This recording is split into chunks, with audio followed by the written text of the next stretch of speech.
प्यारे भक्त प्रेमियों, आराध्य जीवन सत्संग में आपका हृदय से स्वागत है।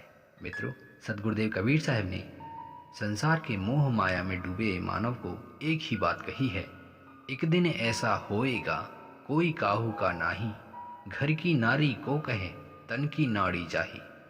अर्थात इस संसार की एक सबसे बड़ी शक्ति जिसे परिवर्तन कहा जाता है, आज अभी इसी क्षण जो चल रहा है ये कभी ऐसा न था और न ऐसा ही रहेगा। जीवों का पृथक पृथक रहना ही एक मूल स्वभाव है।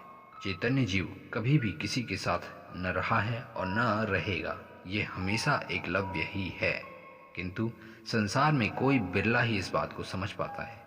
मित्रों, सदगुरुदेव कबीर साहब कहते हैं, दुनिया में किसी से इतना मत मिलो कि आपको यथार्थ ज्ञान की क्षति हो। अर्थात यथार्थ का अर्थ है जो सदा से नियमित है, जिसे कोई नहीं बदल सकता।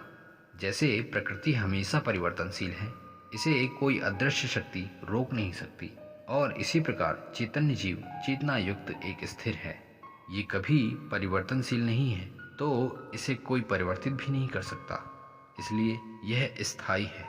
मित्रों, यही यथार्थ है। आध्यात्मिक दृष्टि से सब मिथ्या है। इसलिए सदगुरुदेव कबीर साहब कहते हैं, मोह माया की नींद से जागो। जिसे आज देखकर खुश हो रहे हो वो कुछ ही क्षणों में बदलने वाला है, नहीं तो देख लेना। सब सगे संबंधियों की सेवा तक ही संबंध रखो, मोह मत करो। मोह ममता काम नहीं आती। जब शरीर छूट जाता है तो यही सगे संबंधी, यहाँ तक कि जिस नारी को मनुष्य गले लगाकर रखता है वो भी साथ नहीं जाती। उसे तो छोड़िए, जिस सुंदर शरीर का मोह जिंदगी भर रहता है, ये मोहवृत्त शरीर भी साथ नहीं रहता। इसलिए सदा शाश्वत का ध्यान रखो, संसार से मन को मोड़ो, यही सत्य है। इसे अपनाओ, नहीं तो कीमती समय निकल जाएगा। प्यारे भक्त प्रेमियों, सदगुरुदेव की ये अमृत प्रेरणा हमें सत्य की ओर प्रेरित करती है। अतः सदगुरु कबीर साहब जैसे महान सदगुरु को हमारा कोटि कोटि नमन है।